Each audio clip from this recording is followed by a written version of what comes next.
Christ, and we are glad and rejoicing. Thank you so much. Okay, this is I don't know you have all these people before you.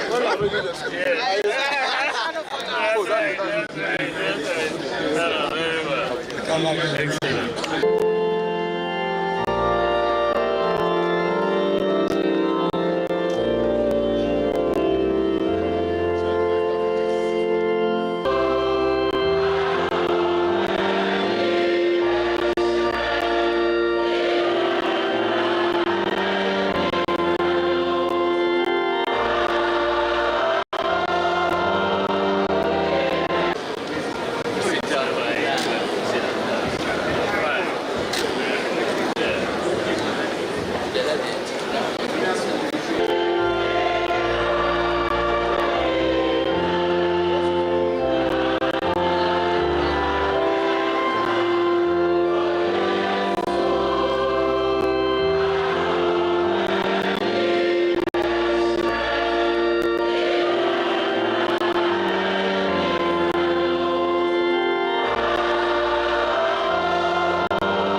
Beloved in the Lord, it is a great pleasure to welcome all of you to today's special service, which we are climaxing the centenary celebration of Akuapem Presbytery.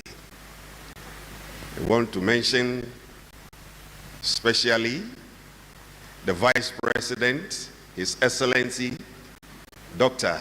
Alhaji Mahmoud Bawumia, into our midst.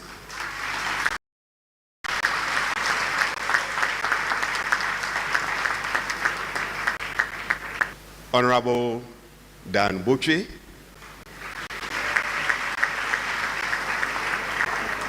and everybody that has come here. We welcome you warmly to Akuapem Presbytery Special Service, which is being held here, Christchurch, Akropong. We say, Akwaba.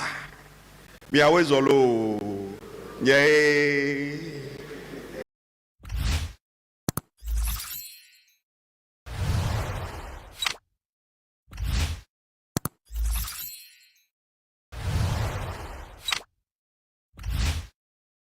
To thank God for how far the good Lord has brought you, and I wish to congratulate you all.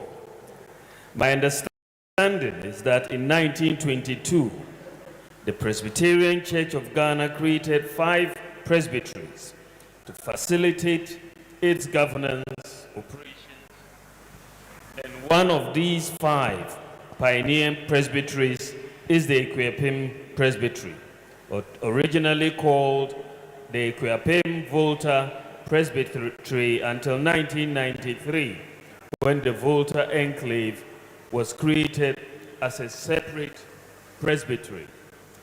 Thus, this year marks exactly 100 years of the creation of the Ekuapem Presbytery.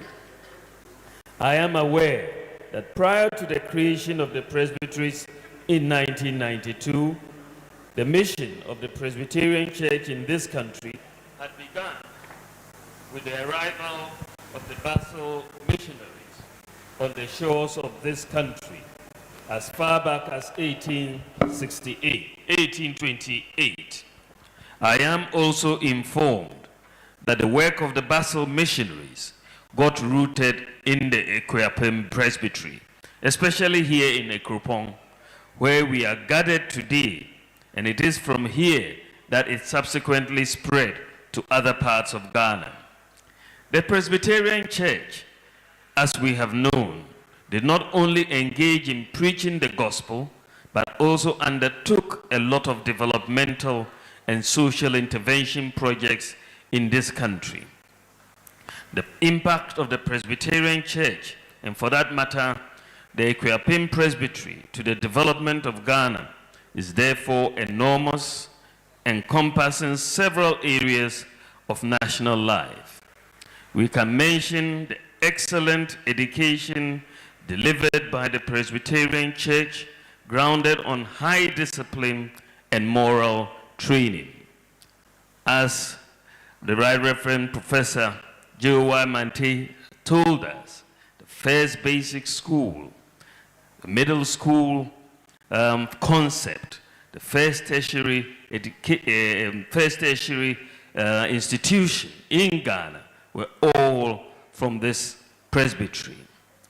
We are also told about cocoa, football, the independence struggle. And as I heard all of this, and I said, what would Ghana have been without the Ekuapem Presbytery?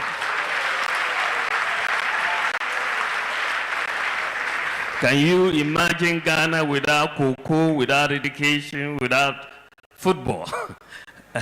That will be a very, very difficult one. And look at all of the people who have been produced all of these years. This is the who is who of Ghana. So if the Ekuapem Presbytery was not there, Anka Yehumbe Chiriyempa.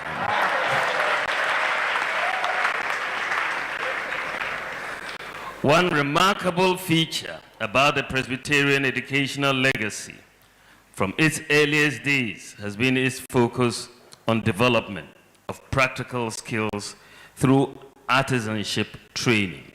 This accounted for producing individuals who become self-employed soon after leaving the four walls of school and have settled for a productive life. We also have a concept of the Presbyterian upbringing.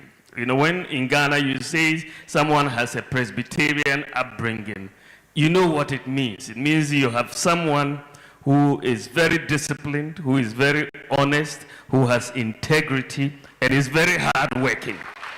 That is what we mean by a Presbyterian upbringing. We have seen that, I mean, very clearly. You look at her leadership, former Chief Justice Sophia Akufo, you know that is a Presbyterian upbringing that she had. Gloria Akufo, the former Chief Attorney General, my colleague, I mean, very, very honest, with a lot of integrity. My own colleague here, Dambotri, he's our catechist in cabinet.